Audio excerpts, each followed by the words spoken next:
السلام علیکم ورحمت الله وبرکاته. د نوې ویډیو سره تاسو هرکلی وایو. مرګلو امید لرم چې تاسو ټول به روغ جوړ او خوشاله وئ او د ژوند په مرګ نن په دې ویډیو کې تاسو سره یو رقم خبر شریکوو. ظلم پسې ظلم شروع شوی دی. همدغه رنګې ظلم یو بل کې خوله ورکړې ده او ظلم بې انتها شروع شوی دی. نن دغه رنګې بل ظلم هم شوی. د بلوچستان په پټه علاقه کې د تبلیغي جماعت باندې د مرګ حمله شوې ده.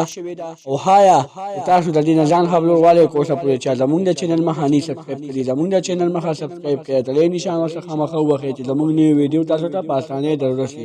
د بلوچستان په پټه علاقه کې د تبلیغي جماعت باندې د مرګ حمله شوې ده او په هغوی باندې ډېر بې دلدۍ سره د قتل حادثې رامخې ته شوې دي. تېره ورځ په کویټه کې د بلوچستان په علاقه په کویټه کې په تبلیغیانو باندې دلدۍ سره د قتل حادثه رامخې ته شوې ده.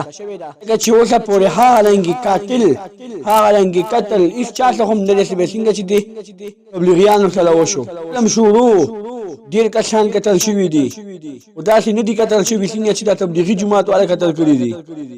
دوی هغه ظالمانو اول د تبلیغي جماعت والا نیولي دي، بیا یې ته ګیرې شریفې کوم چې د نبي اسلام سنت دی هغه یې ته خړولی دی، ډېر په بې دلدۍ سره خړولې ده، ګیرې ته پرې کړې ده او بیا یې ډېر په بې دلدۍ سره قتل کړي دي. خو نه هېڅه پورې چا انصاف نه دی ویلی شوی.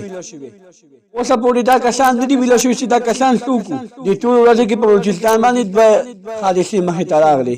یوه حادثه وه د دې نه مخکې کسان باندې چا پیرنګ کړی و هغه یې مړ کړي وو.